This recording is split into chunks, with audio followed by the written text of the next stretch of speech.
네, 반갑습니다. 네. 칠라면 세게 치시고요.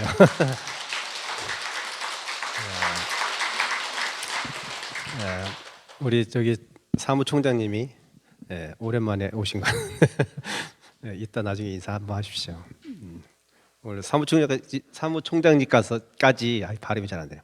참석하셔가지고 연부를 좀 잘했어야 되는데 지금 코감기가 걸려가지고 그때 우리 3, 4술래 그 차 2호차 타고 갔는데 에어컨을 틀었다 껐다 해가지고 제가 원래 좀 목이 좀 깔깔하더니 거기서 이제 완전히 코감기까지 걸려서 지금 거의 일주일째. 어제 또 저는 또 저기 반야봉은 직장인들이 많아서 주중에 못 가니까 또 일요일 날 또 1차 7대로 또 법주사, 공림사 갔다 어제 아침 7시 출발해서 저녁 7시에 도착했어요. 그래서 강행군을 이렇게 계속 하다 보니까 날새가 없이, 그래서 오늘 조금 많이 낮은 건 이 정도인데 제가 걱정을 많이 했거든요.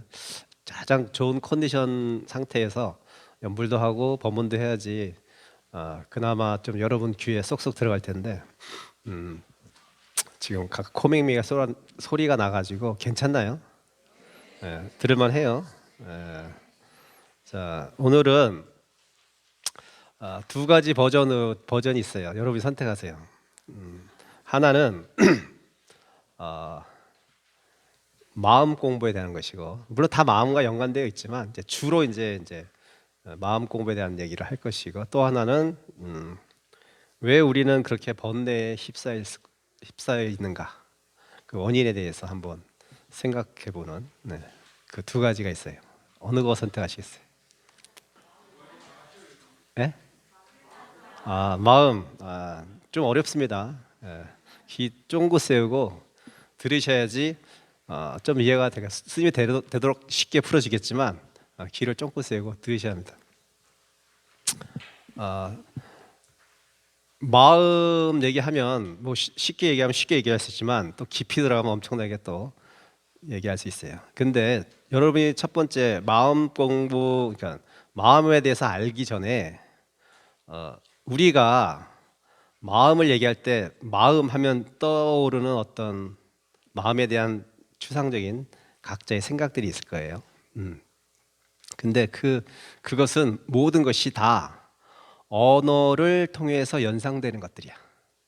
그러니까 여러분들은 언어를 통하지 않고는 무슨 구체적인 생각과 마음을 형성할 수가 없어요.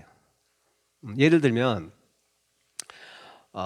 세상 물정 아무것도 모르는 꼬맹이한테 10,000원짜리를, 우리가 가끔 그러잖아요.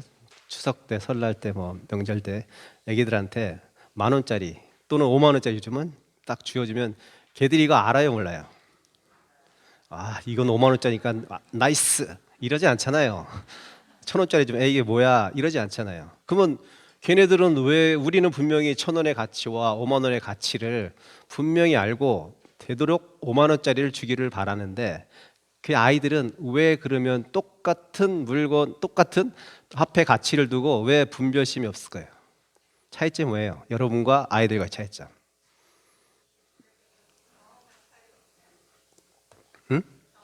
경험의 차이. 맞습니다. 경험의 차이입니다. 그거를 이제 뭐 불교적으로 얘기하면 이제는 사물의 명색을 여러분들은 아는 거야. 불교적으로 얘기하면 사물의 명색, 이름, 그래서 색은 어떤 물건이겠죠. 우리는 무엇을 인식할 때는 명색을 가지고 인식한다는 거야. 한마디로 여러분의 마음에 들어오려면 이름과 모양이 있어야 돼요. 이름과 모양이 없는 것은 있더라도 있는 게 아니야. 여러분한테는 몰라. 저것이 무엇인지 도대체 구체적으로 무엇인지 알 수 없기 때문에 마음에서 심어지지도 않고 또 그것을 본들 연상되지도 않고 뭔지도 모른다는 거예요. 그러니까 여러분이 마음이 형성되는 것은 마음이라는 어떤 구체적인 무엇이 이 안에 존재해서 밖의 대상을 인식한다는 게 아니라는 거예요. 이거 잘 들어야 돼요. 그러니까 어떤 무엇이 아는 주체가 이 속에, 그 마음이라고 할 수도 있고 뭐 뇌과학자는 뇌라고 할 수도 있고 뭐 여러 가지 얘기하겠죠. 그러니까 인식할 수 있는 무언가가 이 안에 있어서 밖의 대상을 보고 착착 얘가 알아맞혀서 얘가 아는 것이 아니라 여러분은 그 마음이란 놈은 안이비 설신이에 의해서 형성된 거예요. 그러면 네 거로 마음 네 거로 안이비 설신이 이렇게 이해하면 돼요. 마음 네 거로 안이비 설신이. 불교에서 옛날 어른 스님들이나 뭐 모든 불교의 가장 깊은 그 주요한 어떤 법의 내용은 뭐냐면 뭐 쉽게 얘기하면 자타를 구별하지 말라는 거예요. 자타. 왜 자타를 구별하지 말냐면 자와 타, 나와 세계, 나와 남, 나와 경계가 이렇게 존재하는데 그걸 구별해서 보지 말라가 아니라 자타를 구별하지 말라는 뜻은 사실은 자도 없고 타도 없다는 얘기를 하는 거예요. 불교의 교리를 깊이 공부하고 수행을 많이 해서 어떤 뭐 깨달았다고 하는 대부분의 스님들이 최고의 정점에 가서는 자와 타를 분리할 수 없는 경지까지 가는 거예요. 여러분들은 지금 설법하는 석두 스님 있고 듣고 있는 내가 있다. 지금 다 이렇게 알아듣잖아요. 그렇죠? 듣는 자가 있고 말하는 자가 있다. 이렇게 딱 이분법적으로 세상을 바라봐요. 왜 그러냐 하면 그렇게 해야지 여러분은 마음속에 심어지기 때문에 인식할 수 있기 때문에 알 수 있기 때문에 그렇게 여러분들은 어쩔 수 없이 그렇게 인식한다는 거예요. 근데 문제는 거기서 문제는 뭐냐면 자와 타를 분리하는 순간 분별심이 생겨버려요. 내 생각, 내 거, 내 느낌 이렇게 생기고 뭐 상대편도 마찬가지겠죠. 그 내 생각, 내 느낌이라는 것이 사실 굉장히 주관적이고 굉장히 경험적인 축적 데이터에 의해서 만들어진 것들인데 마치 그것이 나의 정체성인 양 여러분은 착각한단 말이에요. 나는 이런 사람이니까 나는 이런 사람일 거야. 나는 이렇게 어렸을 때 이렇게 이런 마음을 먹고 이렇게 세상을 바라보고 세상을 이해하고 사회를 이해하고 정치를 이해하고 문화를 이해하고 이랬다는 어떤 정체성이 고착되는 순간 그 정체성으로 인해서 그걸 이제 불교에 하면 자아가 깊어져서 그 에고가 깊어질수록 여러분들은 괴로움이 그 에고의 무게만큼 더 커지는 거예요. 불교의 최종적인 목적은 괴로움에서 벗어나는 거예요. 부처님은 괴로움에서 벗어나기 위해서 수행을 하신 거지 무슨 천상에 태어나서 무슨 이생을 살고 무슨 그래서 오래 살고자 수행을 한 게 아니라 왜 괴롭지? 이 괴로움은 어디서 온 거지? 이거의 수행의 목적이 최종의 목적이 그분은 그거였단 말이에요. 그러니까 불교의 모든 교리는 고통의 해결이에요. 고의 소멸이야. 딱 그 맥락만 가지고 교리를 보면 보여요. 이것이 괴로움을 어떻게 하면 소멸할 것인가를 얘기한다고 생각하면 이것이 보이는 거야. 그래서 모든 그 중국의 선사들이나 우리의 선사들이나 부처님도 마찬가지고 근본적으로는 괴로움에서 벗어난 방법을 얘기한 것뿐이에요. 근데 그 괴로움에서 벗어난 방법을 여러 가지 다양한 방면으로 말씀하셨어요. 그러니까 그 괴로움을 벗어나는 것이 한 가지가 아니에요. 왜 한 가지가 아니냐면 괴로움을 소멸하는 방법이 12가지가 있어요. 사실은. 왜 12가지인지 아세요? 그래서 세분하면 더 많을 수도 있는데 스님 보기엔 12가지야. 왜 12가지냐면 부처님이 하신 교설 중에 가장 중요한 게 여러 가지가 있지만 12연기살 무명에서 생사까지 가는 그 12연기설 12가지로 이렇게 나눠 있잖아. 무명이로서 행이 있고 행이로서 식이 있고 이렇게 쭉 나가잖아요. 네, 이 12연기도 여러분 잘 이해가 안 되잖아. 이게 도대체 뭔 말인지를. 그러니까는 무명이 있기 때문에 노사가 있다고 하시는 노사는 괴로움이잖아요. 죽고 우비고뇌란 말이에요. 이 근본적인 것은 무명이야. 근데 그 무명이 노사까지 가기 위해서는 12단계를 거치는데 그 중에 한 가지, 이 12단계 중에 한 가지만 딱 그 사슬의 고리, 연세 사슬의 고리를 끊으면 노사, 우비고뇌가 없다는 거거든요. 괴로움이 없다는 거예요. 그러니까 무명부터 시작해서 무명으로 인한 행이 있고 행을 행해서 끊어버리면 그 다음에 식이 생기지가 않아. 아까 얘기했죠. 행, 무언가를 아는 것. 아까 했죠. 명색으로 우리 세상을 이해한다 그랬죠. 명색, 돈, 가치. 자, 우리는 그 가치를 알기 때문에 1,000원보다 5만 원의 가치가 좋다는 걸 알아요. 애들은 모르잖아. 애들은 거의 다 행으로 인해서 행은 그 명색을 알아본다고 받아들이는 거란 말이에요. 애는 5만 원짜리를 가지려고 노력하지 않는 이유는 행업이 쌓인 경험 데이터가 없기 때문에 거기에 대한 식이 생기질 않았어. 가치에 대한 그 화폐에 대한 가치가 생기지 않았기 때문에 걔한테는 1,000원짜리나 5만 원짜리나 그냥 종이 조각이야. 그 걔는 행업이 돈에 대한 가치에 대한 행업이 끊어져 있는 상태이기 때문에 그게 식으로 발전하지 않아요. 그러니까 걔는 돈에서 오는 괴로움이 없는 거야. 아이는 돈으로 가치로 따지는 거에 대한 걔는 괴로움이 없어요. 왜? 식이 생기지 않아서. 그러니까 여러분들이 행업을 그렇게 멈출 수만 있다면 그것이 식으로 발전하지 않고 그 식이서 생기면서 계속 나아가서 애착하고 집착하는 그런 마음까지가 서로 증장돼서 자라지 않기 때문에 거기서 딱 끊기니까 당연히 돈에서 재물에서 오는 탐욕에서 오는 욕심이 끊어졌기 때문에 거기에 대한 괴로움이 괴로움이 생기게 생이에요. 괴로움이 생기지가 않는 거란 말이에요. 근데 그 다음에 또 만약에 식은 뭐예요? 무언가를 알고 이해하고 받아들이는 것들이잖아요. 예. 그 식도 마찬가지야. 여러분이 가지고 있던 기존적인 고정관념, 사고 방식을 변화시키려고 노력한다면, 예. 가치에 대한 판단 같은 사람에 대한 판단, 모든 판단을 좀 잘 안 되죠. 사실 고정돼 있으니까 정보가 먼저 들어왔기 때문에 더 힘든 거겠죠. 한 단계 나아갔으니까. 그렇지만 끊임없이 그렇게 노력하려고 하면 언젠가는 그 식도 희미해질 것이고 거기에 깨달음까지 더해진다면 그 식에서 더 이상 행업으로 또 나가지도 않는 거란 말이에요. 그래서 모든 조사님들의 가르침은 그렇게 중생들이 갖고 있는 각자의 그 근기에 따라서 저 사람은 자아간, 그러니까 아에 대한 에고가 너무 강하면 그 에고가 무아라는 것을 가르쳐 주는 거예요. 그리고 반대로 또 너무 이런 사람이 있어요. 나보다는 또 너무 남을 의식하고 경계를 의식하는 사람이 있어요. 그러면 그 경계의 무상함을 또 가르쳐 주면 그 사람은 그 경계에 대한 애착 내지 경계에 대한 두려움이라든지 그런 것을 없애는 거죠. 사라지게 하는 거죠. 그래서 그 부처님은 어떤 식으로 그 중생들을 제접했냐면 우리가 표현하기를 부처님은 의왕이라는 표현을 많이 써요. 의왕. 때로는 의왕이래요. 그러니까 의사 중에서 최고라는 거예요. 의사는 뭐예요? 제가 감기 걸려서 갔으니까 내과에서는 내 증상에 맞는 약을 처방해 줄 거잖아요.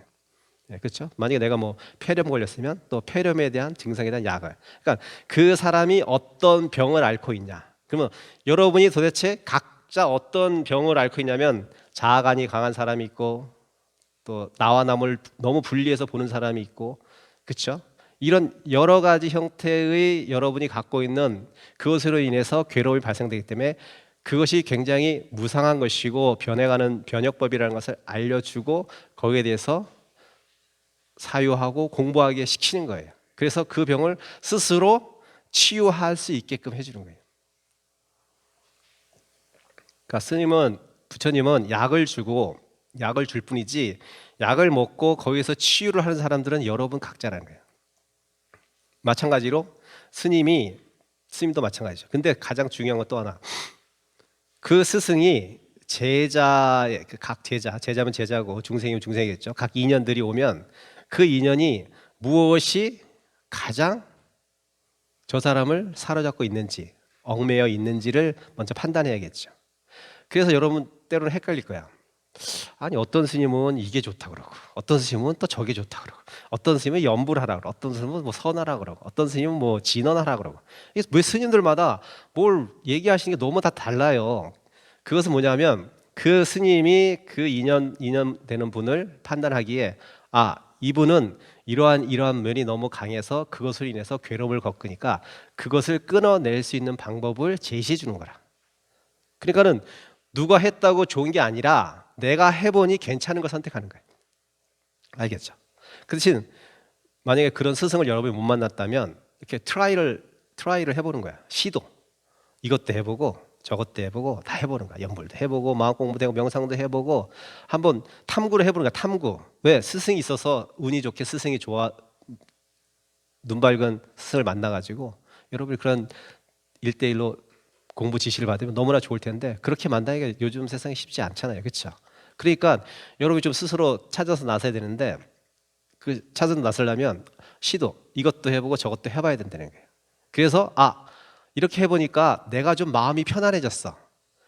좀 괴로움이 좀 많이 사라졌네 라고 생각되는 어떠한 수행법이나 어떠한 뭐 것이 있으면 그것을 이제 내 평생의 공부거리로 삼아서 끊임없이 멈추지 않고 그치지 않고 그냥 일생에 나와 같은 동반자, 나와 같이 간다, 죽을 때까지 한다 라는 그런 생각을 가지고 그냥 잘한다 못한다도 따지지 말고 잘 된다 못한다도 따질 필요 없어요. 그냥 하는 거야.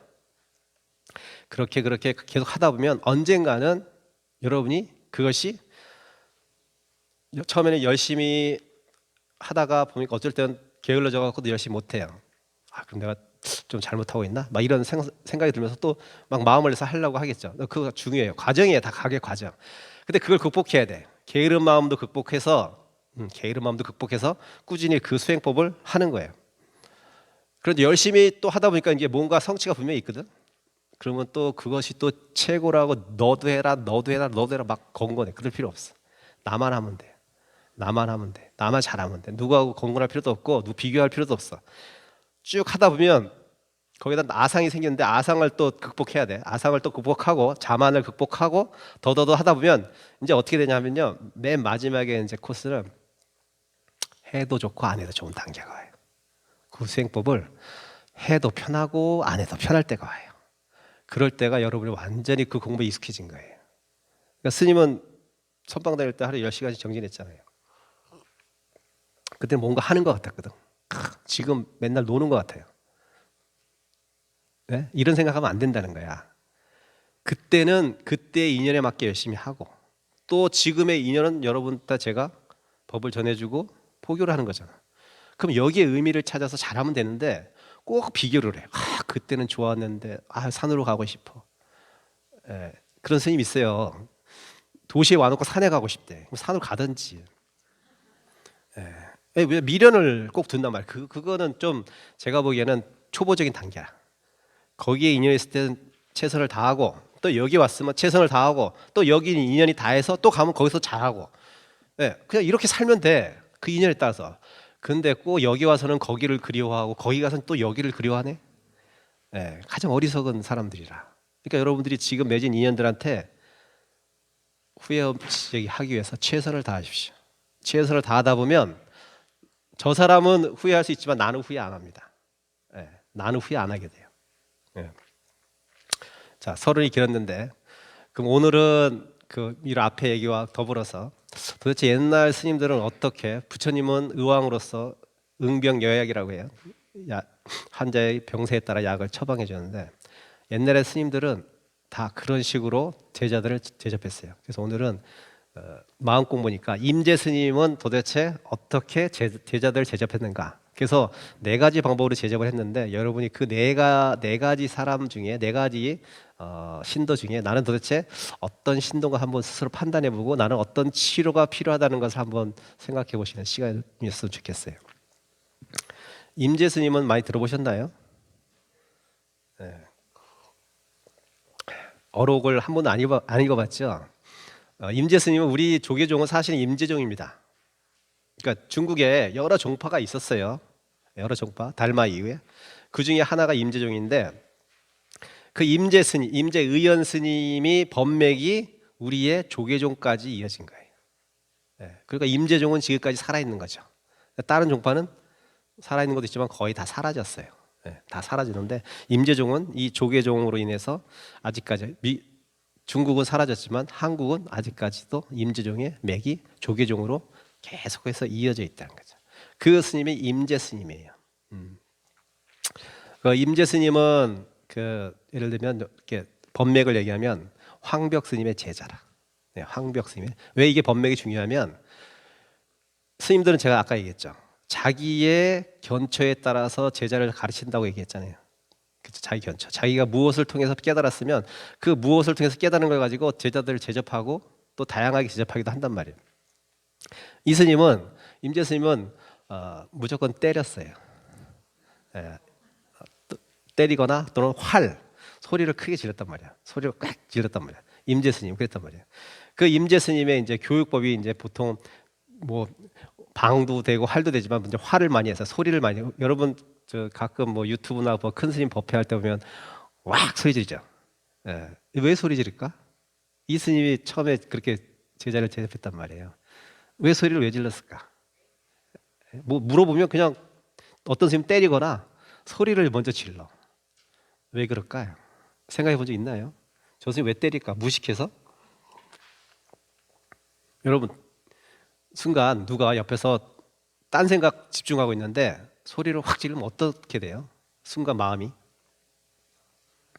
의식이 딱 끊기죠. 그런 거 안 느껴봤어요?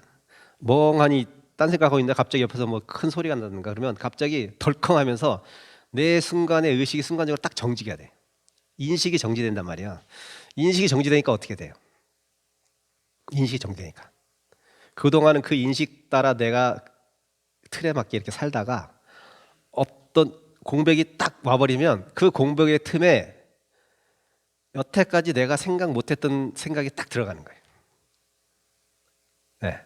여태까지 내가 생각 못했던 인식이 탁 끼어들어서 내가 여태까지 풀리지 않던 의문이 있었는데 그 의문 속에서 공백이 없어서 왜 의식은 흐름이니까 계속 흘러가다가 강물이 뚝 끊겼어요. 그러니까 끊기니까 거기에 새로운 것이 유입될 수 있는 거예요. 그래서 소리를 지른 거예요. 왜냐하면 그 대신 고민을 많이 해본 사람이 되겠지. 고민을 많이 한 사람은 그래서 도대체 무엇일까 계속 고민하다 보면 자기 생각대로만 하다가 의식이 딱 끊기는 순간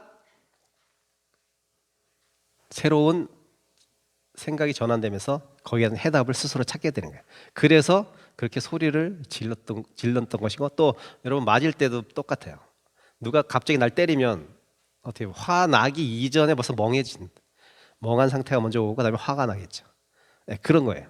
무언가 여태까지 했던 사고 패턴을 멈추는 순간 그 사이에 내가 생각할 수 없었던 방향의 해결책으로서 마음 공부가 되는 거예요. 그래서 그렇게 했던 것이요. 어른 스님들이. 자, 임재 스님의 교육법은 뭐냐면요. 좀 어려울 수 있으니까 쉽게 제가 풀어줄게요. 처음부터 4가지인데 자, 나는 제자들이 오면 이렇게 제접을 합니다. 첫 번째, 나는 이런 사람이 올 때는 나는 어느 때는 먼저 비추고 뒤에 쓰고. 자, 잘 들어요. 나는 어느 때는 먼저 비추고. 그걸 이제 조용이라는 표현 쓰는데 조는 비출 조예요. 조견, 오온, 개공도 이제 조견 할 때 그 조예요. 조. 비춘다는 뜻이잖아. 깊게 비춰봐서 봤냐 바람이를 깊게 비춰볼 때 그 조란 말이에요. 비춘다는 거예요. 나는 어느 때는 어떤 사람이 오면 먼저 비춰준대요. 그리고 뒤에 쓴대요. 비춘다는 것은 뭐예요? 비추는 건 거울이죠. 거울을 보면 어떻게 돼요? 내가 나 자신에 대해서 알죠. 자세히 알죠. 코가 어디 있고 뭐 어디가 무엇이 무섭고 다 알잖아요. 그러니까 조라는 것은 교리적으로 설명해 준다는 거예요. 불교 교리적으로 설명해 주고 용은 뭐냐면 비추고 쓴다는데 용은 뭐냐면 수행을 시킨다는 거예요. 그러니까 처음부터 수행을 시킨 것도 아니고 처음부터 가르쳐 준 것도 아니고 이런 사람은 먼저 교리가 이렇다는 것을 가르쳐 주고 그 다음에 수행을 시키고 또 어떤 사람은 수행을 먼저 시키고 가르쳐 주고 그런 의미예요. 조와 용이라는 게. 그래서 지금 잘 이해가 안 가겠죠. 해석을 해줄 테니까 들어보세요. 나는 어느 때는 먼저 비추고 뒤에 쓰고 또 어느 때는 먼저 쓰고 뒤에 비추며 또 어느 때는 비추고 씀이 동시이고 같이 비추고 쓴다는 거죠. 또 어느 때는 비추고 씀을 동시에 아무것도 안 하는 거죠.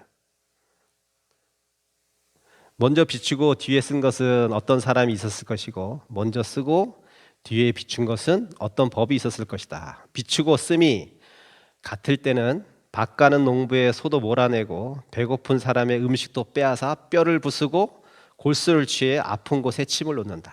비추고 씀을 동시에 하지 않을 때는 물어보면 대답하고 객관을 세우면 주관을 진흙으로 반죽해 틀에 맞게 찍어낸다. 만약 이것을 넘는 사람은 예시하기 전으로 향해 간 것이니 자극하여 세우면 곧 가긴 하나 아직 비교하기엔 조금 부족하다. 자, 하나하나 설명해 줄게요.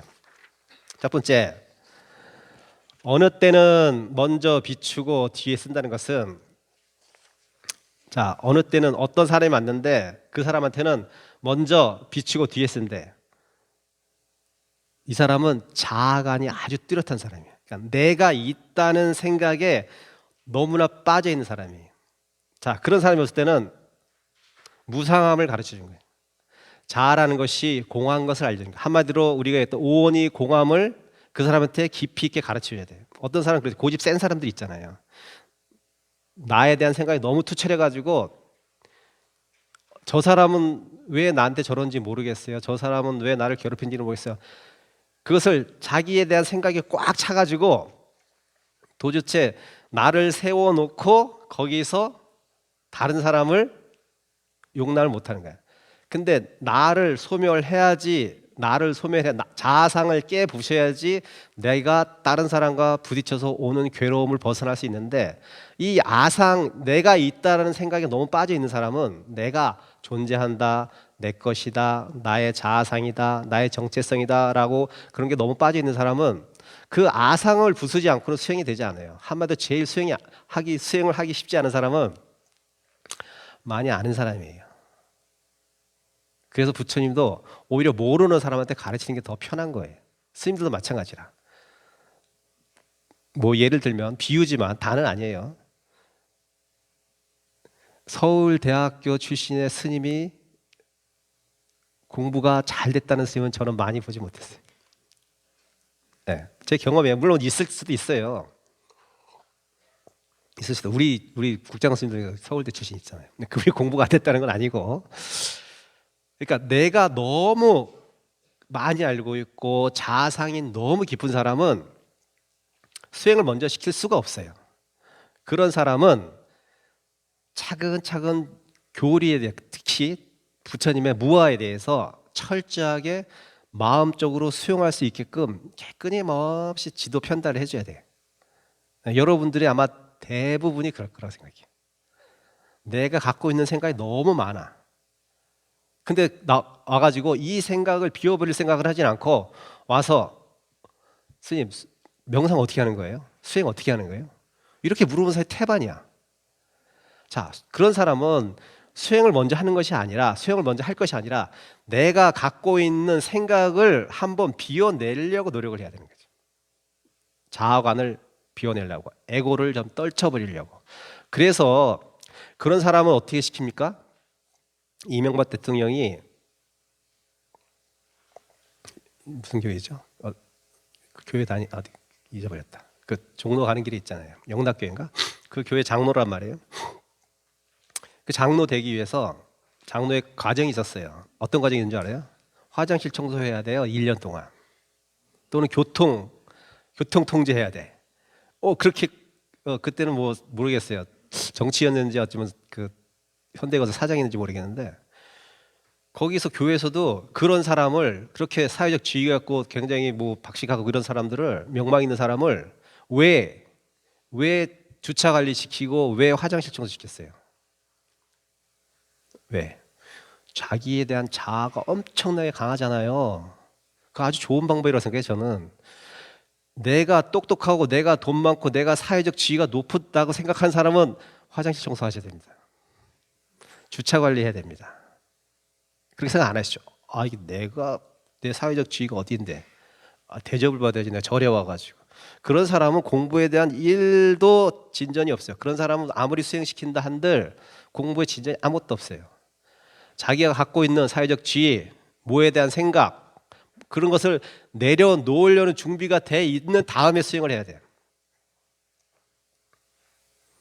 근데 자, 여러분 중에 특히 이 강남이 사는 동네잖아요. 제일 힘들어요, 포교하기가. 왜?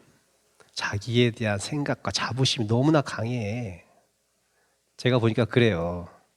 그래서 여러분들은 그런 분일수록 내가 좀 더 낮은 곳으로 임해야겠다. 낮은 곳으로 임해야겠다. 아니, 공부할 생각 없으면 상관없어요. 그렇게 사십시오. 근데 내가 마음 공부해서 좀 괴로움을 덜어내려고 하시는 분들은 그런 나한테 경계가 있다는 것을 늘 자각하시고 어떻게 한다? 설거지 하십시오. 풀빵 하십시오. 바로에 가서 커피 만드십시오. 진짜라니까. 이거는 그렇게 하셔야 돼요.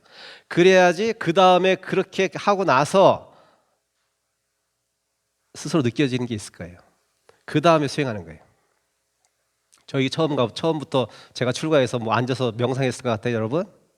설거지 하고요, 국 끓이고요, 청소하고요, 도량에 풀 뽑고요. 그거 1년 동안 했어요.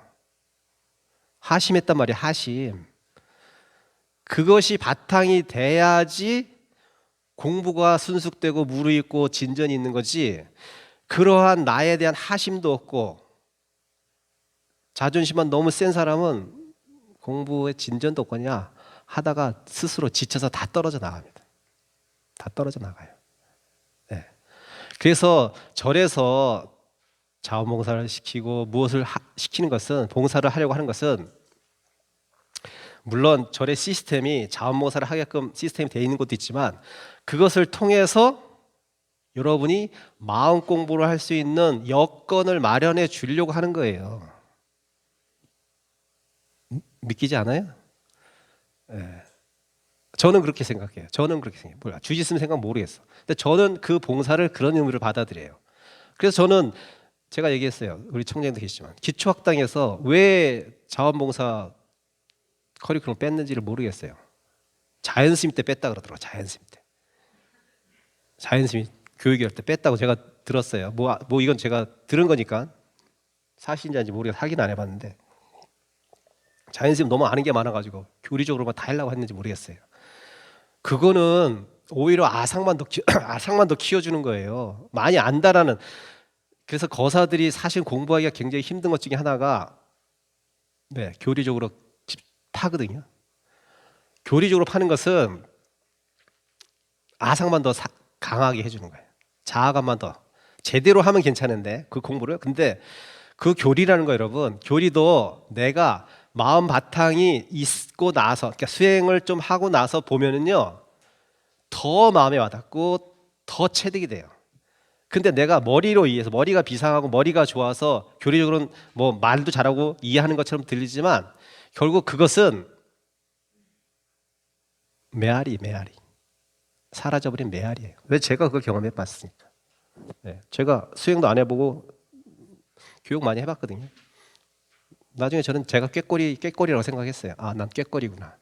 내가 왜 이 짓을 왜 해? 그래서 저는 선방을 갔어요.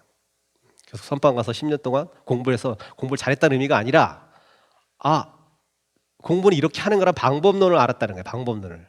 이렇게 해야지 공부가 빨리 진전한다는 거예요. 그 방법을 제가 해봤기 때문에 여러분한테 알려주고 싶은 거예요. 그래서 여러분, 제가 어제도 얘기했는데 차 안에서 일부러 힘든 일을 할 필요는 없어요. 여러분이 절집에 와서 교육을 하고 마음 공부를 하고 괴로움을 소멸하고 하자 왔잖아요. 자, 그러면 여기 왔으면 그 방법을 가르쳐주면 그대로 따라야 돼. 자, 봉사 단체도 많은데 자꾸 말이 옆으로 새는데 삶이 수행이니까 그 안에서도 찌그덕 엄청 합니다. 잘 아시잖아요. 잘 하잖아요. 그게 여러분 공부예요. 그게 괴로움이라고 생각하면 안 되고 그 찌그덕 거리는 게 공부라니까.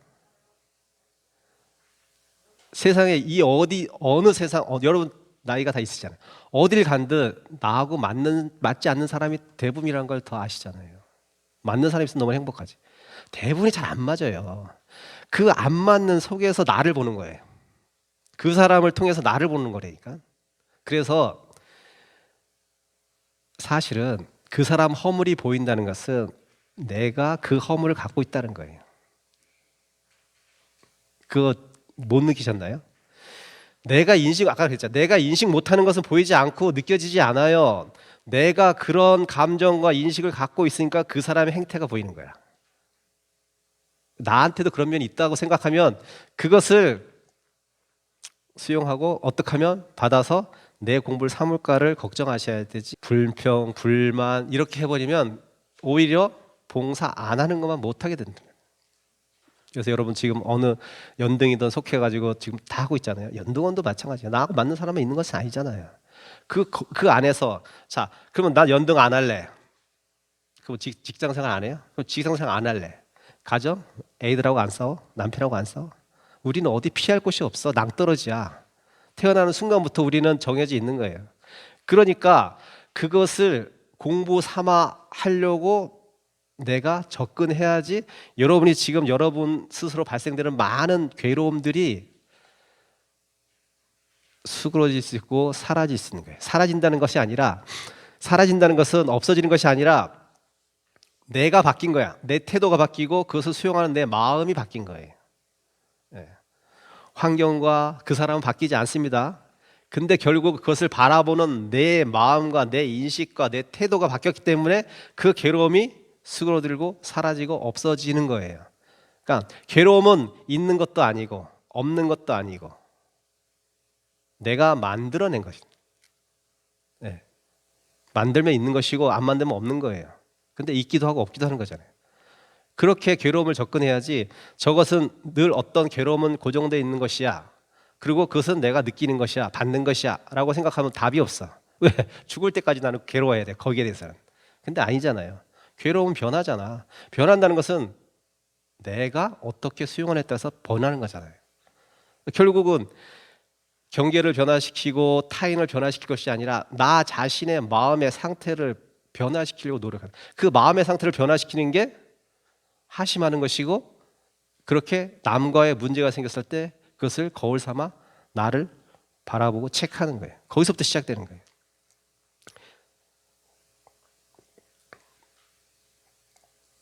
그래서 여기서 얘기하는 나는 어느 때는 먼저 비추고 뒤에 쓴다는 것은, 그 사람은 너무 자기에 대한 에고심, 에고가 너무 강하고 자만심도 너무 크고 자부심도 너무 크고, 그러니 거기에 대한 것을 내려놓게 하고, 그럼 뭐야? 계속 설득해야지. 교리를 설득하든 뭐 방법을 통해서 하심할 수 있는 수행거리를 주거나 이런 식으로 해가지고 그 사람에 대한 자아관을 자꾸 낮추고 자만심을 낮춘 상태에서 그 다음에 스님들이 경을 보든지 선방을 가는 거예요. 똑같아요. 방법, 여러분의 삶의 토대만 여러분하고 저하고 다를 뿐이에요.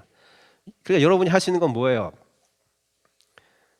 자식을 낳은 사람이 사실은 옛날에 상투를 틀어줬잖아요.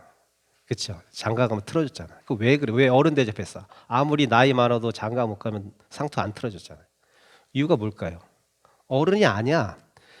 괴로움을 겪어봐야지, 자식을 낳아봐야지 거기서 오는 괴로움이라는 것을 알기 때문에 내가 그것을 극복하자 하는 마음도 낼 것이고 거기서 오는 많은 경험도 있을 것이고, 그래서 그 마음이 관대해지는 관대해지는 거예요. 그렇죠? 그러니까 어른이 되는 거예요. 근데 맨날 혼자 살아봐. 더 이기적이 되지. 더 이기적이 돼. 자기밖에 모르지. 예. 요즘 애들이 그렇잖아요. 늦게 장가고 늦게 시집가잖아요. 자기밖에 모르지 않나요? 제가 보기엔 그런데. 자, 두 번째는 어느 때는 먼저 쓰고 뒤에 비춘다. 이것은 뭐냐면, 자, 어떤 사람은 자기가 이제 그런 어떤 자존심도 많이 내려놓고 뭐 좀 마음 비어 있는 상태인데 뭐 어쩔지를 모르는 사람이 있어요. 스님이 어떻게 수행을 해야 되는지 잘 모르겠어요. 그런 사람, 한마디로 나에 대한 생각이 좀 비어지고 그랬으면 그런 사람은 이제는 수행을 시키는 거야. 수행. 그러니까 내가 이제 해보니 내가 좀 이제 괴로움에 대한 조금 약간 소멸이 있었고 어떤 나에 대한 어떤 에고도 좀 많이 약해졌고, 그런데 내가 어떻게 그럼 더 발전하고 싶고 공부하고 싶고 괴로움을 소멸하고 싶은 더, 그럴 때는 이제는 스님한테 찾아오면 그 스님은 그 금기를 보고 그러면 명상을 해라, 화두를 들어라, 뭐 절을 해라, 이런 식으로 그 사람한테는 수행을 가르치는, 먼저 수행을 가르쳐요. 타고나기를 사람마다 약간 에고가 좀 덜한 사람들이 있잖아요. 좀 남을 위해서 희생하고 봉사하고 이런 사람도 있단 말이에요. 그런 사람들한테는 기본적인 바탕이 돼 있는 거예요. 그런 사람들한테는 이제는 직접적으로 화두에 대한 의심을 줄 수도 있고, 화두를 줄 수도 있고, 또는 뭐 명상을 가르칠 수도 있고, 뭐 진원 수행을 가르칠 수도 있고, 바로 곧바로 수행을 통해서 스스로가 체험할 수 있게끔 해주는 거죠. 그게 두 번째로 어느 때는 먼저 쓰고 뒤에 비치며. 자, 어느 때는 그 비추고 씀이 동시에, 한마디로 동시에 시키는 거야. 동시에 이것도 시키고 저것도 시키는 거예요. 자, 이런 사람은 무엇일까요? 어떤 사람일까요? 자, 어떤 사람은 아는 것도 별로 없고, 한마디로 좀 이렇게 좀 그 속되게 얘기해서 좀 많이 무식해. 그래서 약간 몰라, 뭘 가르쳐도 방향을 가르쳐도 잘 모르고 약간 길치야.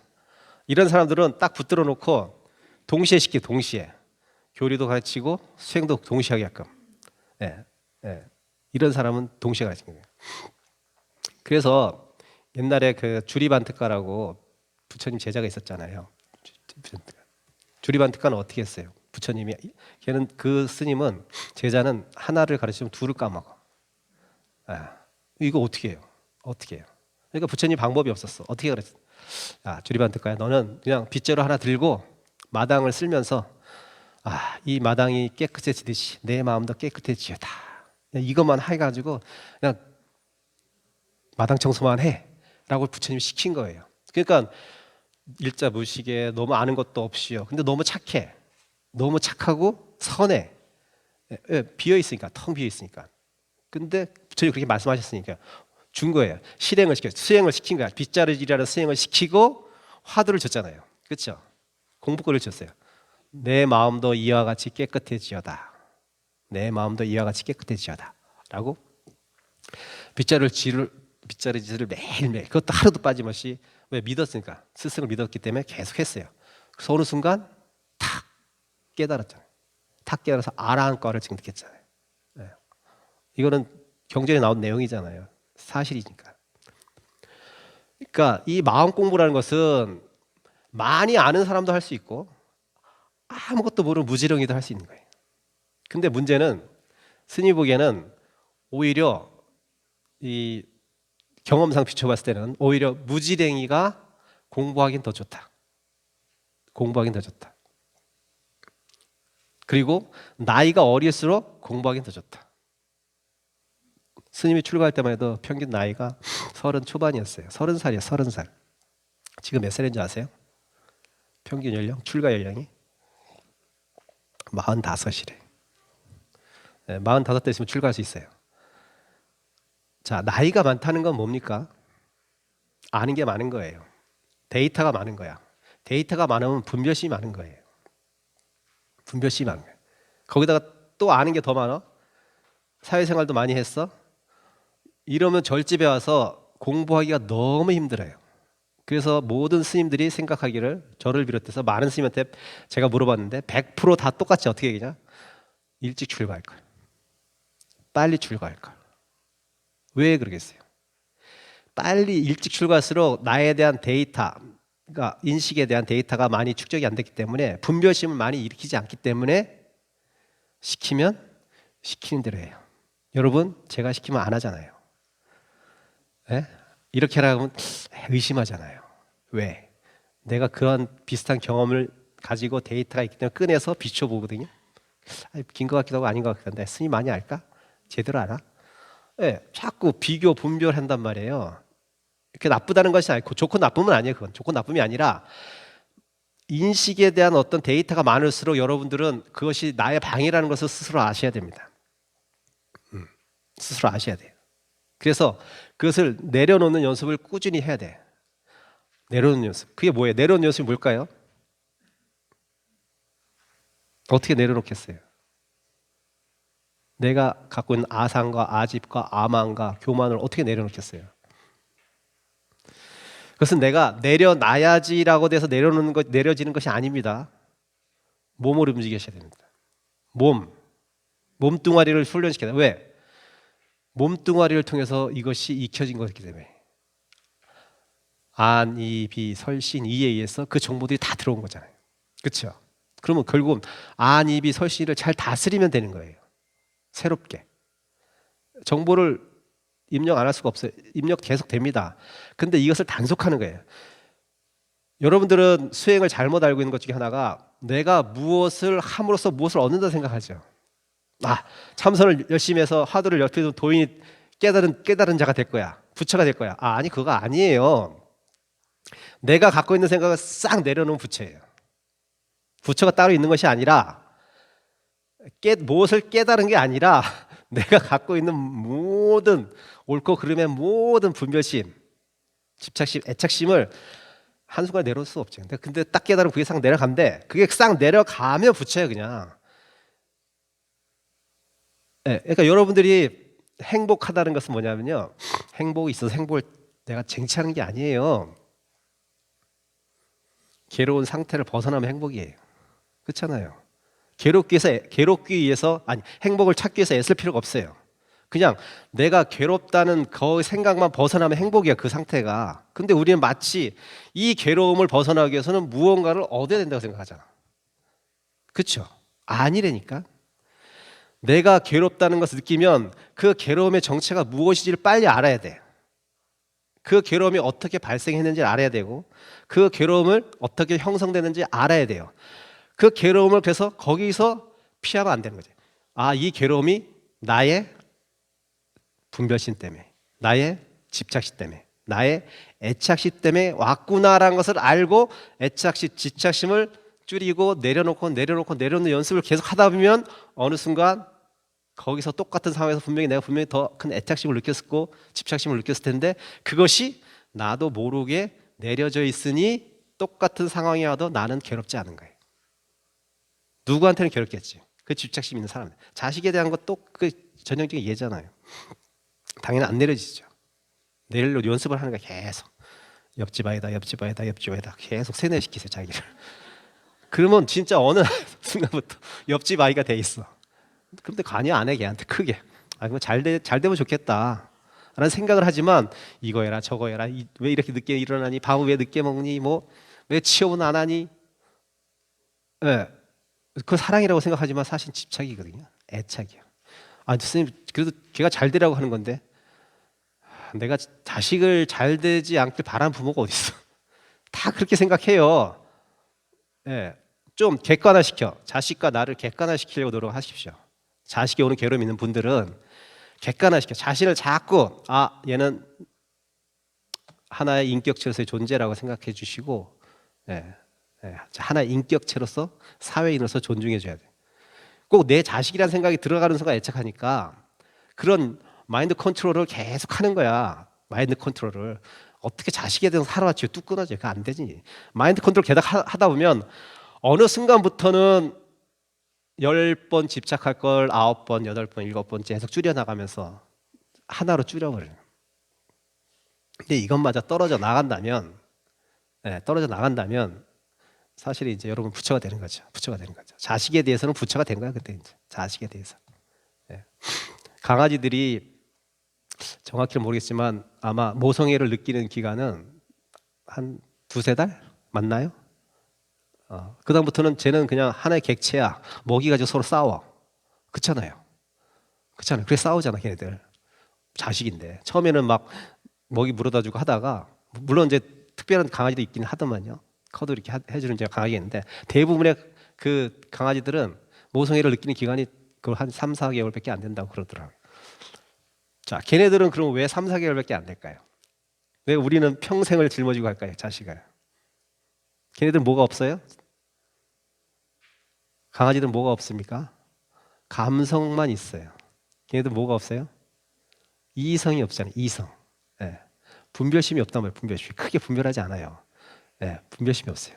근데 여러분들은 분별하잖아. 자꾸 분별하잖아. 내 자식, 남의 자식. 내 자식, 남의 자식. 우리 자식, 남의 자식. 여러분이 그 내 거라는 생각이 집착이 오는 거예요. 내 거라는 생각이.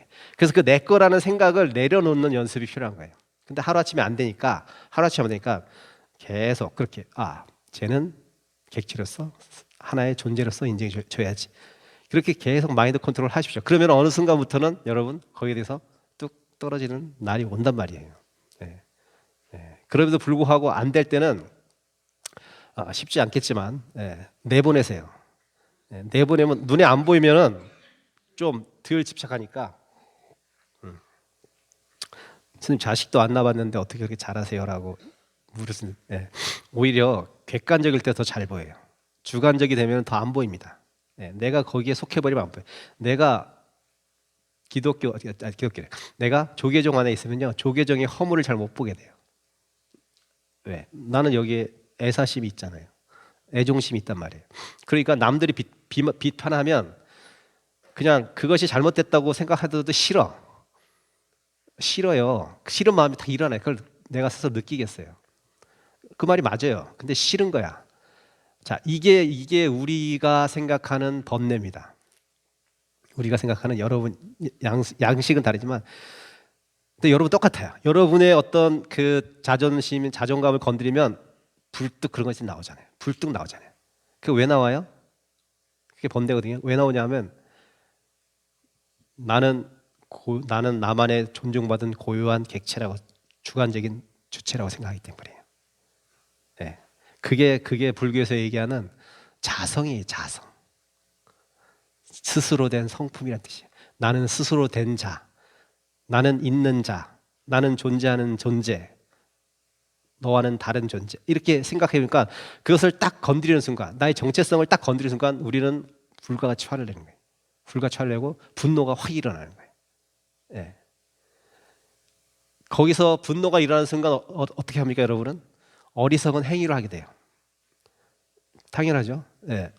분노가 일어나면 어리석은 행위를 하게 되는 거예요. 그럼 어리석은 행위를 하게 되면 뭐예요? 어리석은 결과가 있는 거죠. 여러분이 어떤 괴롭다는 생각이 일어나고 괴로운 상황이 벌어지는 것은 그 괴로움 자체가 나한테 괴로움을 주는 것이 아니라 그 괴로움이 일어날 수밖에 없는 많은 사건들이 모인 거예요. 한순간에 희한하게 탁 벌어진 거예요. 그러니까 여러분이 괴롭다는 것은 여러분 스스로 만든 것도 있고, 여러분이 그렇게 괴로움을 느낄 수 있을 만큼 어렸을 때부터, 트라우마는 사람마다 다 다르잖아요. 내가 나의 정체성을 다 똑같다고 생각하지만 누군가는 내 자식을 건드리면 더 화를 내고 또 나를 건드리면 더 화를 내고, 뭐 이게 달라요. 자기에 대한 어떤 정체성이 조금씩 다르단 말이야. 뭐 어떤 거에 주안점을, 왜? 그것은 나의 경험치에 의해서 그렇단 말이야. 자, 누군가가 나를 괴롭힐 수 있는 어떤 무언가를 내가 괴롭이 발생됐을 때는 묻 인연들이 그렇게 모여서 내가 괴롭다는 생각을 일으킨 거거든요. 자, 그럼 이걸 해결하려면 그렇게 나도 문제지만 내가 괴롭다는 느낌은, 그 느낌도 중요한 거지만 이 괴로움이 발생될 수 있었던 여러 가지 인연들을 생각하는 거예요. 여러 가지 인연. 네. 그것을 구체적으로 뭐 한 가지 딱 얘기를 할 수는 없겠지만 생각을 하는 거예요. 그래서 괴로움을 극복하기 위해서는 부처님께서 사유를 하라 그래요. 사유. 곰곰이 생각해봐라. 곰곰이 생각해봐라. 그러면 분명히 거기에 대한 답이 분명히 보이는데, 우리는 괴롭다는 생각에 빠져 있어가지고 그것을 구체적으로 사유하지 않으려고 해요. 그냥 괴롭다는 생각을 일으키는 순간 그 괴로움 때문에 더 괴로워, 또 괴로워, 이렇게 돼요. 그래서 부처님께서 말씀하셨지. 너는 첫 번째 화살을 맞고 또 두 번째 화살을 맞고 세 번째 화살을 맞는구나. 괴로움은 발생할 수 있어요, 살다 보면. 자, 근데 여러분, 괴로움이 발생되면 그 괴로움이 발생되는 여러 가지 원인을 분석해 보면, 자, 근데 결국은 가장 중요한 원인이 있겠죠. 주요한 원인은 뭐냐?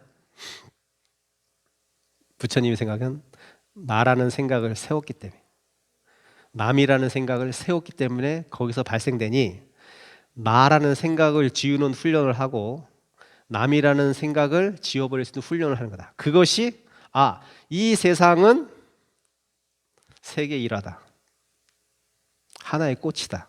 이게 무슨 말이에요? 하나의 꽃이래. 하나의 꽃이 아니잖아요. 수억 명이 같이 사는데 왜 이 세계 일하라고 표현하냐 말이에요. 세계 일하라는 것은 너와 나가 없다는 얘기를 하는 거잖아요. 하나라는 거예요. 하나. 근데 우리가 하나라고 생각되나? 도저히 안 되잖아요. 지금 너와 남인데 지금 어떻게 그게 돼요? 자, 그런 여러분이 할 수 있는 괴로움을 소멸하는 가장 중요한 수행법 중에 하나는 너와 나를 구별하지 않는 데부터 시작하는 거예요. 너와 나를 구별하지 않으려고 하는 마음을 내는 거예요. 그러니까 분별심을 일으키지 않으려는 걸 내는 거란 말이에요. 그래서 모든 어록에서 있는 것 중에 하나가 다 그거잖아요. 자, 공부? 도 그렇게 어렵지 않아. 유경감택이야. 너 그냥 간택하는 것만 쉬면 돼. 간택이 뭐야? 분별심이거든요. 이거 좋고 저거 싫고 이거 좋아하고 저거 싫어하고 이게 아니라 그러한 분별심만 내려놓으면 너의 괴로움은 도는 그냥 그대로 드러나게 돼 있어. 도는 그대로 드러나 있어. 네가 무슨 괴로움을 벗어나려고 노력할 필요 없이 그냥 너와 나는 같아. 너와 나는 하나의 꽃이야. 너와 나는 일심동체야 라고 생각하는 순간 모든 문제가 다 녹아들이는데 우리는 무슨 문제가 생길 때마다 나라는 생각을 먼저 앞세우고 내가 괴롭다는 생각을 앞세우고 내가 힘들다는 생각을 앞세우니까 나라는 그 아라는 그 아상 때문에 모든 괴로움이 90% 이상 그 아상에서 비롯되는 거예요. 그래서 모든 수행의 초점은 아상을 버리는 훈련부터 시작돼야 된다. 그래서 몸을 많이 쓰시라는 이유는 아라는 것은 안입이 설신을 통해서 내가 형성되기 때문에 눈을 단속하고 귀를 단속하고 맛을 단속하고 느낌을 단속하는 거예요. 자, 맛이 들어오면 어떻게 한다? 맛있다. 맛있죠, 당연히. 맛있는 건 맛있어요. 자, 근데 이 맛있는 것도 변한다, 무상하다라고 생각하시면 돼요. 변한다, 무상하다. 왜? 여러분 옛날에 어머님이 해줬던 맛있는 음식이 각자 다 달라요. 세상에 맛있는 음식은 어머니 수만큼 있다고 하니까. 근데 여러분이 커서 어머님이 해주진 않았지만 뭐 비슷한 음식을 먹으면 그 맛이 안 나잖아요. 그것은 그 음식이 변하는 것도 있겠지만 여러분의 입맛이 변한 거예요. 하도 좋은 걸 많이 먹어가지고 이제 그것은 별로 그렇게 좋은 것이 아니에요. 결국 여러분이 지금 현재 이 순간 이건 나 너무 좋아 라고 해서 막 그걸 막 가지려고 애쓰고 막 애착하잖아요. 다 있을 거예요. 자, 근데 이거 한번 좀 10년 후 20년 후 생각해 봅시다. 이게 진짜 나한테 그렇게 애착하고 가질 만한 것이었나? 10년 후에는? 그러면 좀 이거 나아지지 않나요? 그게 뭐예요? 무상한 걸 아는 거예요. 변한다는 걸 아는 거예요. 무언가 좋고 갖고 싶고 애착하고 그것을 안다심이 나면 그렇게 생각하세요. 다 변하는데 느낌도 변하고 생각도 변하고 몸도 변하고 마음도 변하는데 이거 내가 그렇게 좋다고 하는데 저걸 진짜 꼭 갖고 싶은데 그것도 10년 후 20년 후는 아무것도 아니야. 그때 가면 다 필요 없어. 다 귀찮아. 내 건강이 최고야. 이렇게 변해갈 거예요, 여러분. 분명히. 그러니 지금 여러분을 괴롭히는 그것이 절대적이고 절망적이고 최종적이라고 절대 생각하지 마세요. 그러면 그것이 깊어지면 어떻게 돼요? 우울증으로 간다. 우울증으로. 거기에 대해서 너무 천착해버리면 우울증으로 깊어지는 거예요. 그래서 말이 옆으로 샜지만 여기서 얘기하는 것은 또 이제 네 가지가 있다고 했지만 그 네 가지의 최종적인 어떤 결론은 스님이 보기에는 많은 사람들이 공부를 하는 데 있어서 마음 공부하는 데 있어서 주안점을 두고 가르쳐야 될 것이 있지만 결국 최종적인 가르침은 뭐냐면 그 사람이 갖고 있는 생각을 내려놓게 해라. 그 사람이 갖고 있는 그게 아무리 좋은 생각일지라도 내려놓는 연습을 계속 시키라. 내려놓는 연습. 저는 불교인이니까 당연히 불교가 최고라고 생각하지만 아니라고 생각할 수도 있어야 돼요. 기독교가 굉장히 좋다고 생각할 수도 있어야 돼요.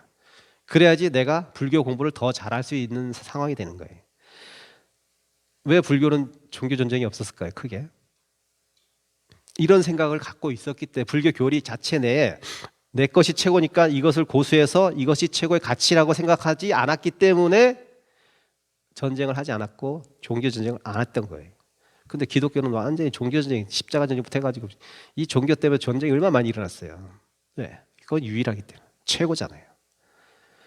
이 최고 때문에 많은 괴로움이 발생됐잖아요. 여러분이 갖고 있는 최고라고 생각하는 것 때문에 사실 여러분이 괴로운 거예요. 그러니까 아무리 좋은 것도 결국 그것을 버려야 돼요. 제가 버려야 돼요. 그때가 여러분이 가장 행복할 때예요. 내 자식이 최고, 서울대 가고 뭐대 잘났어, 로스쿨, 김현장 노스쿨도 가고. 자부심 가져주세요. 그렇지만 최고라고 생각해서 최고라고 생각해가지고 걔는 어려움이 없이 살 거라고 아니에요? 그렇지 않습니다. 그렇지 않아요. 삶은 그렇게 녹록하지 않아요. 최고라고 생각하고 쟤는 잘 나갈 거라고 생각하는 순간 걔가 못 나가면 어떡할 거예요? 염려하라는 뜻이 아니라 자기가 최고라고 생각하는 그 최고가 나를 더 괴롭힌다니까. 오히려 밑에 있으면 그렇게 걱정 안 해, 크게. 여러분, 그 인도 43일 동안 걸었던 스님 중에 인산 스님 여기 있잖아요. 템플 국장 스님이 저한테 뭐라는 줄 아세요? 야, 스님, 제가 보니까 전 진짜 죽는 줄 알았어요. 먼지서부터 너무 더럽고 막 온 사방이 똥덩어리고, 그 와중에 저 사람들은 행복해 보였대. 행복하다는 거야. 그 사람들이 그렇게 행복할 수가 없었대요. 너무 밝고 표정이. 여러분 지금 물질적으로 따지고 뭘로 따지면 여러분이 더 행복해야 되는 거 아니야? 근데 여러분 제가 보기엔 너무 밝지가 않아. 왜 그래? 뭐가 그렇게 걱정이 많아요? 네? 저기 그 인도의 그 똥밭에서도 사는 사람들이 있는데 그들은 거기에 살아도 행복한데 여러분 왜 행복하지 않아? 소유가 여러분의 행복을 담보하지 않습니다. 네? 그렇다. 저 사람들 많이 소유하지도 못했잖아. 근데 행복하잖아. 왜 그래? 왜 그럴까? 잘 생각해 보세요. 여러분은 자꾸 남과 비교하잖아요. 비교하잖아. 비교하기 때문에. 비교하기 때문에. 비교하지 마세요. 여러분 자체로 존귀한 존재라. 나 스스로 왜 낮춰요? 비교해가지고. 그렇다고 뭐 거기에서 머물러서 그렇게 살아라가 아니고, 내가 갖고 있는 타고난 것들이 좋은 것들이 많이 있는데도 그거는 내가 별로 돌아보지 않고 내가 못 가진 거에 대해서 왜 그렇게 열망을 하냔 말이에요. 네. 스님은 자식도 없고 마누라도 없고 통장에 좀 있어요. 2천만 원. 야, 제가 태어나서 최고 많이 가져본 돈이야. 이거 어떻게 쓸까 걱정해 전 지금. 네. 여러분, 에이 스님 2천만 원 꼴랑. 자, 이거예요. 저는 비교하지 않습니다. 나한테 소중하면 소중한 것을 끝내야지 비교해서 더 갖고 싶다, 더 잘나고 싶다, 이런 생각을 별로 안 하려고 한단 말이에요. 완전히 떨어져 나간 건 아니죠. 안 하려고 한단 말이에요. 뭐라고요? 말이 길어졌는데, 비교하는 삶을 살지 마십시오. 비교하는 삶을 절대로 살지 마십시오. 그리고 여러분이 갖고 있는 그 안에서 행복한 것이 있으면 그것을 많이 키우고 물을 줘서 성장시키십시오. 그래서 그 안에서 비교하지 말고 절대 비교하지 말고, 내가 갖고 있는 나의 좋은 점들이 많이 분명히 있어요. 근데 그 좋은 점은 어떤 좋은 점이냐면, 나도 행복하고 남도 행복한 장점이어야 돼요. 나만 행복하면 그건 이기적인 사람이고, 자기 세계에 빠져 사는 사람이니까. 그러니까 나의 좋은 점 뭔가 하고 했을 때 내 스스로 찾는 방법은, 내가 갖고 있는 이 탤런트는 나도 행복한데 이것을 해서 다른 사람도 행복하다고 생각하면 그거 참 좋은 장점. 그것은 여러분이 키워나가지, 그래야지 여러분이 앞으로의 삶이 굉장히 행복한 삶이 될 것이고, 그렇게 공부해야 되는 거예요. 근데 꼭 공부도 또 경쟁을 하네, 보살님들이. 저 보살님은 금강경을 오늘 몇 독 한다는데 100일 동안 나는 몇 독 해야지. 이런 바보 같은 그런 게 어디서, 공부를 무슨 경쟁을 해요. 말도 안 되는 소리지. 자기가 할 수 있는 만큼, 그거보다 조금 더 잡아놓고 매일매일 꾸준히. 남들 비교할 필요 없어. 저 100만 독 해도 필요 없어. 난 이것만 해도 행복하면 그냥 계속 하면 돼요. 절대 비교하지 마십시오. 그리고 내가 갖고 있는 생각을 내려놓을 수 있는 방법을 늘 한번 모색해 보십시오. 어떻게 하면 내가 갖고 있는 좋은 생각일지라도 한번 뒤집어서 생각할 수 있을까? 그러면 여러분한테 행복할 수 있는 일이 점점 자주 찾아들 거예요. 그렇지 않고 내 것을 계속 고집하고 그것이 옳다고 생각하고 끝까지 누리려고 한다면 그것 때문에 더 괴로운 일이 더 많이 발생할 거예요. 네.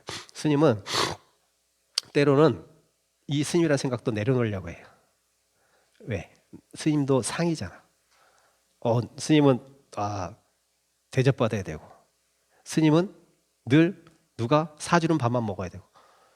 그거 잘못된 거예요. 제가 보기에는. 스님이 왜 밥을 사줄 수 있잖아요. 오세요, 제가 사줄게. 네. 제가 템플에 가서 첫 번째 한 일이 뭔지 아세요? 템플 부장일 때 제가 그 연등장부터 해가지고 삼직을 제가 밥을 사줬어요. 가자마자. 그 보살들이 뭐랬는지 아세요? 스님 밥 사준 거 처음이에요.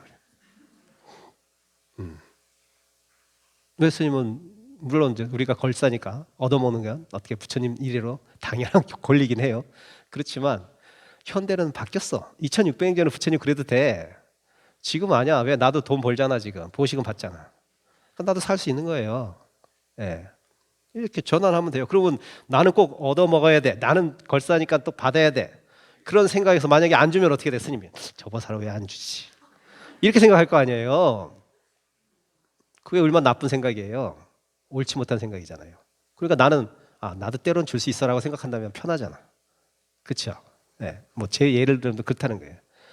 그러니까 여러분이 아무리 뭔가 훌륭한 점도 그것도 사실은 나를 장애롭게 하는 것이니까 때로는 역으로 생각해서 그것을 한번 이렇게 내려놓고 상대편을 바라보면 굉장히 편안한 상황이 될 수가 있다는 거예요.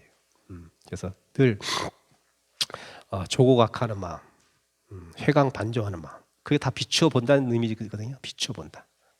빛을 돌려서 나를 본다는 뜻이에요. 조고각하, 내 뒤꿈치를 본다. 누구 볼 필요 없어요. 자, 나를 비춰보면 돼. 그럼 거기에 답이 있어요. 아셨죠? 네, 길게 했습니다. 죄송합니다. 고맙습니다.